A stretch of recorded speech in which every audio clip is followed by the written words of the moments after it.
E aí, pessoal, tudo bem? O meu nome é Carol, sou professora de filosofia e hoje a gente vai falar um pouquinho sobre teoria do conhecimento e epistemologia. Nossos objetivos: conhecer o conceito de epistemologia e teoria do conhecimento, compreender o fundamento da teoria do conhecimento na filosofia clássica. Então vamos lá, observe essa imagem aqui ao lado.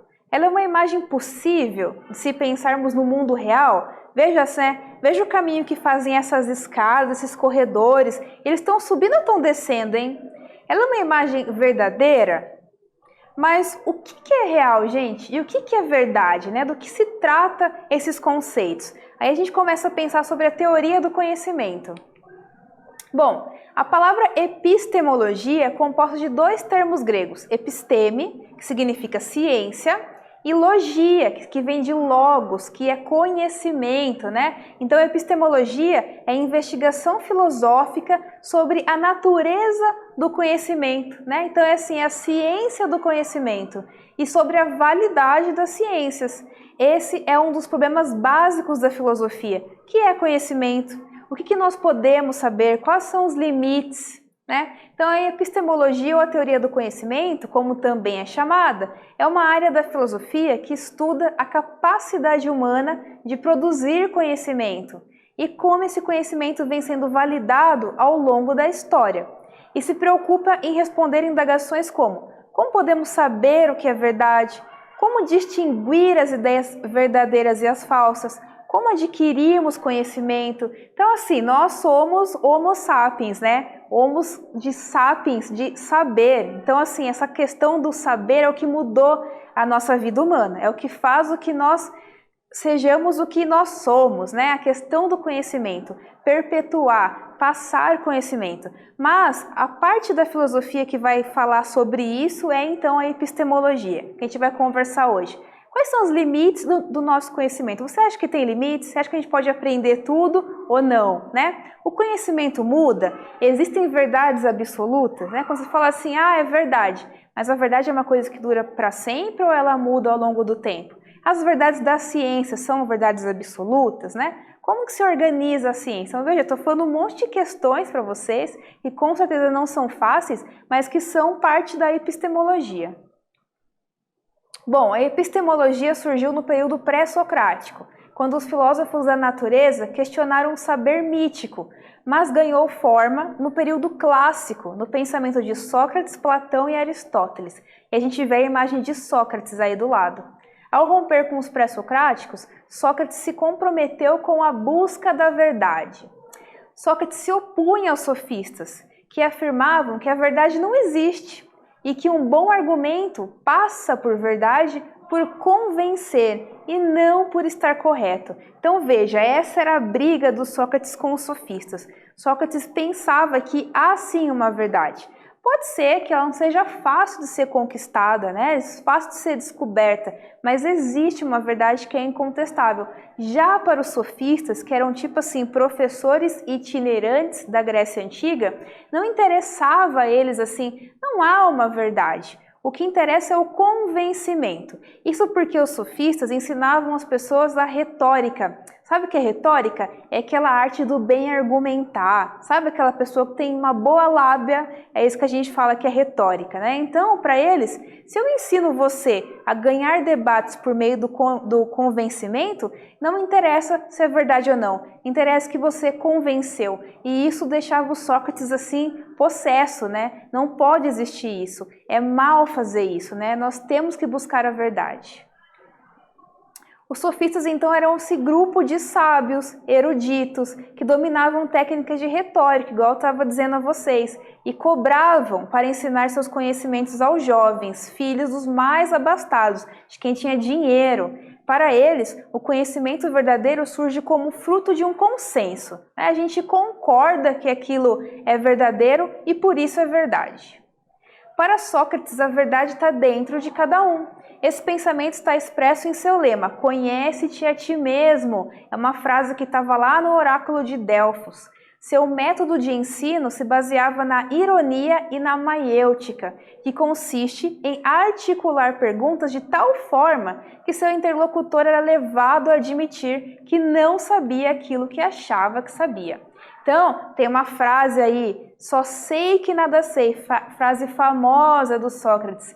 E o fato de saber isso me coloca em vantagem sobre aqueles que acham que sabem alguma coisa. Então, foram perguntar ao oráculo qual que era o homem mais sábio, e o oráculo respondeu Sócrates. Foram perguntar para o Sócrates, né? Sócrates, fiquei sabendo uma conversa aí, ó, o oráculo diz que você é o cara mais sábio de todos. E Sócrates falou, eu? Mas eu não sei de nada. Eu não ensino nada para ninguém, eu não sei de nada, né? Então esse só sei que nada sei fala da humildade do conhecimento. Veja, vamos entender essa frase aí, né? Eu só aprendo coisas se eu admito que eu não sei anteriormente sobre elas, né? Quando vocês vêm me procurar, professora, você sabe o que é tal coisa? Se eu não sei, o que eu devo dizer? Não, eu não sei sobre isso, né? E a partir do momento que eu me coloco nessa posição de eu não sei sobre isso, eu sou ignorante sobre o assunto, aí sim eu consigo aprender. Se eu tenho uma postura de sabe tudo, sabe essa expressão que a gente usa, né? Ah, eu sei de tudo, não tenho que aprender nada, eu posso aprender tudo sozinho, eu não preciso de ninguém, eu já sei de tudo. Então eu não aprendo nada, né? Então faz parte da filosofia essa humildade de falar assim, não, agora eu vou aprender sobre isso porque eu não sei, né? E talvez responder eu não sei é muito importante hoje em dia, né? A gente vê uma avalanche de informação e todo mundo repassando informação como especialista. Parece que a gente tem um pouco de medo hoje em dia de falar assim, e sobre isso? Não sei. Não estudei sobre. E isso é normal, porque ninguém sabe tudo de tudo, né? O primeiro passo para isso é admitir o desconhecimento e procurar o conhecimento depois. Depois de assumir a própria ignorância, o interlocutor é levado a parir a luz da própria sabedoria. É isso que a gente chama de maiêutica dentro da filosofia do Sócrates. A mãe de Sócrates era uma parteira, inclusive. Maiêutica é uma palavra que significa parto. Então, ele relacionou a arte de partejar com o ato de dar à luz ao próprio conhecimento. Então, o Sócrates também ajudava as pessoas a dar à luz, mas não a bebês como fazia a mãe dele, né? Mas dar à luz a um conhecimento próprio. Bom, a gente falou aqui um pouco do Sócrates, né? Explique o fundamento do conhecimento para Sócrates. Qual é o significado da frase só sei que nada sei? Quero ver se você vai responder isso, né? Essa é uma frase que os alunos adoram dizer para mim. Ah, professora, eu só sei que nada sei. E eu sempre falo assim, ótimo, então explique para mim o que é isso aí. Então agora é com você.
E aí, pessoal, conseguiram responder? Eu perguntei para vocês explicarem, né? O que significa essa frase do Sócrates, só sei que nada sei, que é tão famosa, né? E ele fala assim, me colocar nessa posição de humildade, de ignorância, já me coloca em vantagem em relação àqueles que dizem que sabem, mas não sabem de nada, né? Então, assim, entre aquele que diz que sabe, mas não sabe de nada, eu, que posso admitir minha ignorância e de fato aprender sobre, vou sempre sair em vantagem, né? Então, eu acho muito legal e muito bom para a gente pensar nisso hoje em dia, na utilidade de se colocar como ignorante, mas não no sentido assim, nossa, a professora disse que a gente tem que ser ignorante. Ignorante é aquele que ainda não sabe sobre um determinado assunto, né? Então, a partir disso, é essa humildade que eu consigo procurar um novo conhecimento. Lembrando sempre que ninguém nasce sabendo, né? E ninguém vai saber de tudo ao longo da vida. Tem coisa que a gente vai saber, tem coisa que a gente não vai saber. O movimento é sempre por buscar novos conhecimentos, buscar a verdade, certo? Então, vamos lá.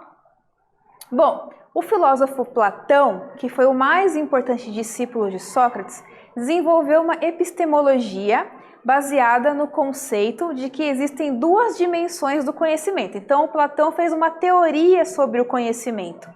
O mundo das ideias, onde tudo é perfeito e imutável, e o mundo material, onde tudo é uma cópia imperfeita do mundo ideal, e por isso é perecível e imutável. Então, professora, explica melhor isso que Platão está falando aí. Então, Platão está falando que, vamos imaginar, né, sobre o conhecimento. Tem dois tipos de conhecimento, né? Um que ele vai chamar assim, tem o mundo das ideias, o mundo inteligível, vocês podem ver aí, né?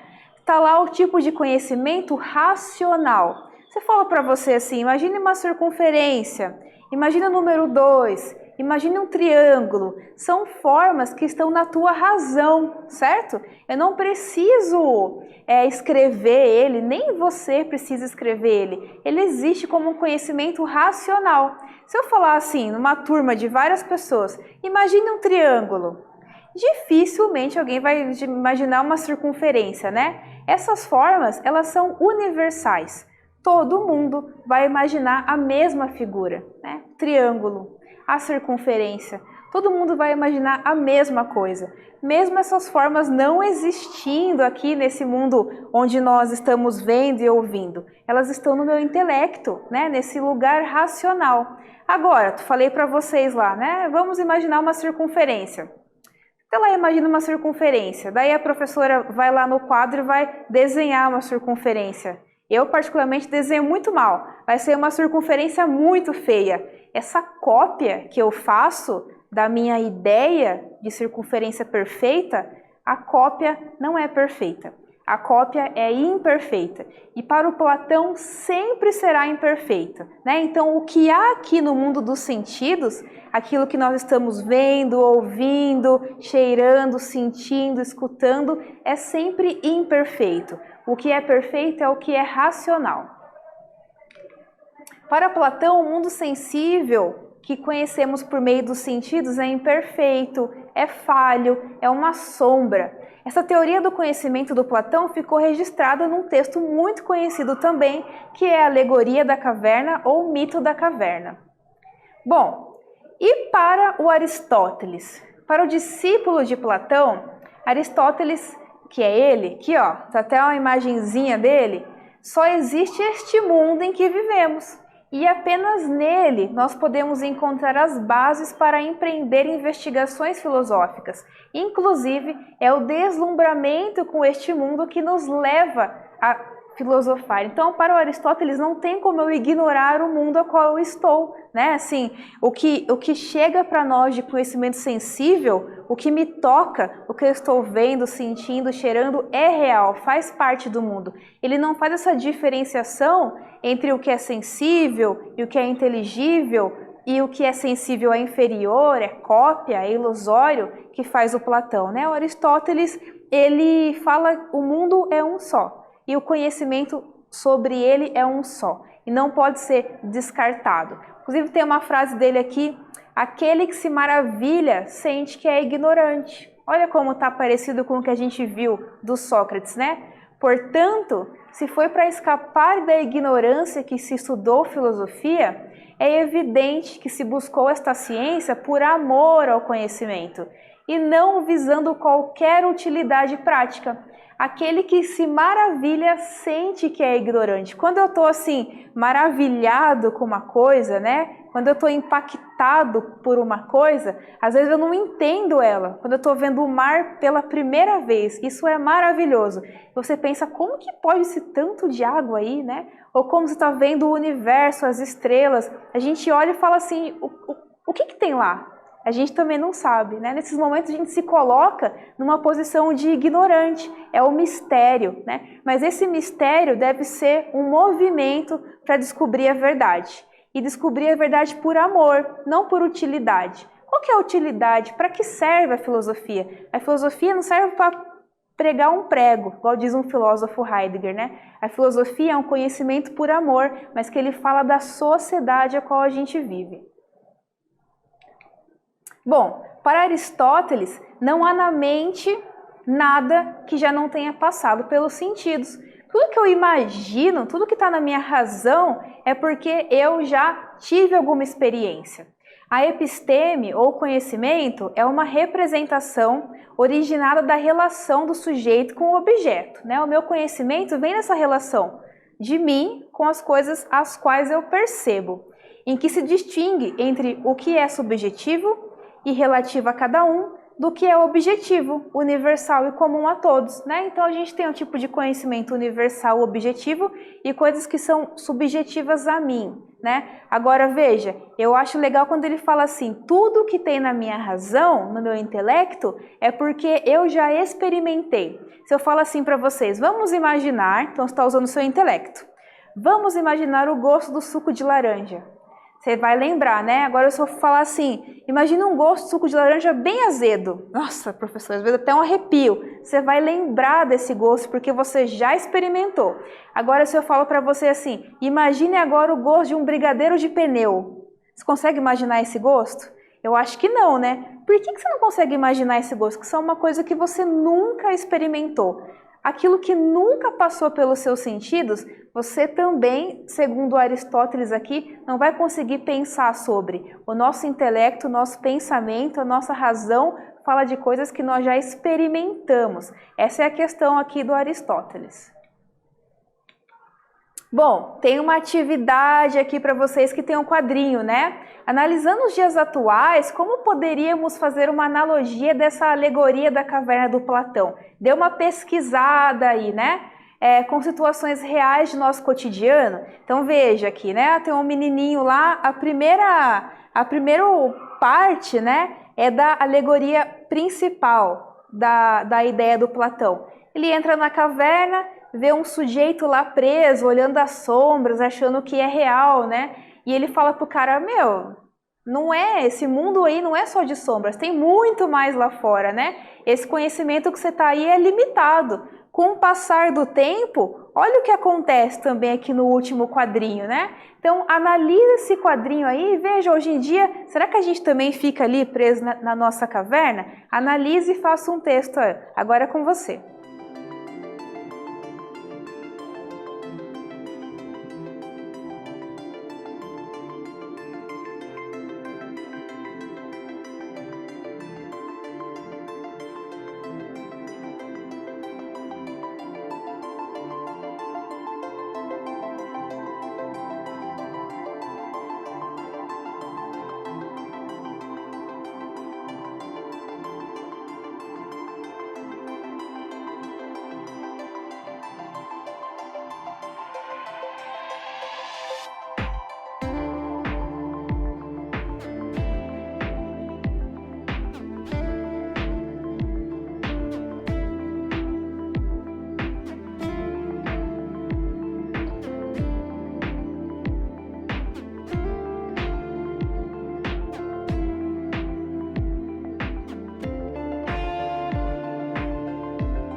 E aí, pessoal, conseguiram responder? Então vamos ver um pouquinho esse quadro, né?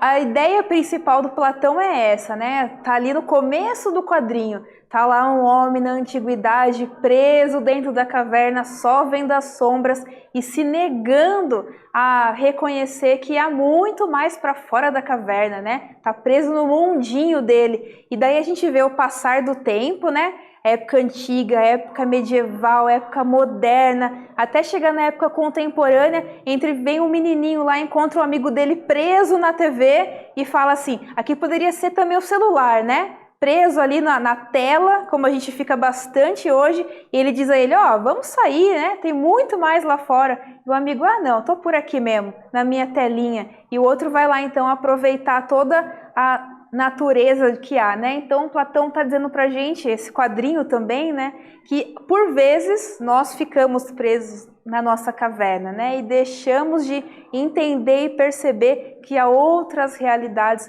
muito maiores que a gente pode ter acesso, a gente se desprender um pouco, certo? Espero que você tenha entendido aí e colocado. Bom, gente, vamos fazer uma retomada? A epistemologia é a investigação filosófica sobre a natureza do conhecimento. No período da filosofia clássica grega, destacaram-se o pensamento de Sócrates, Platão e Aristóteles. Diferente dos sofistas, Sócrates buscava a verdade, a qual ele acreditava estar dentro do ser humano. Enquanto para Platão a verdade estava no mundo ideal, para Aristóteles o conhecimento verdadeiro vinha da realidade concreta. E aí, pessoal, então hoje nós falamos um pouco sobre epistemologia, teoria do conhecimento, que é essa área da filosofia que vai falar sobre o conhecimento. Gostei muito de conversar com vocês hoje, espero que vocês tenham gostado e até mais!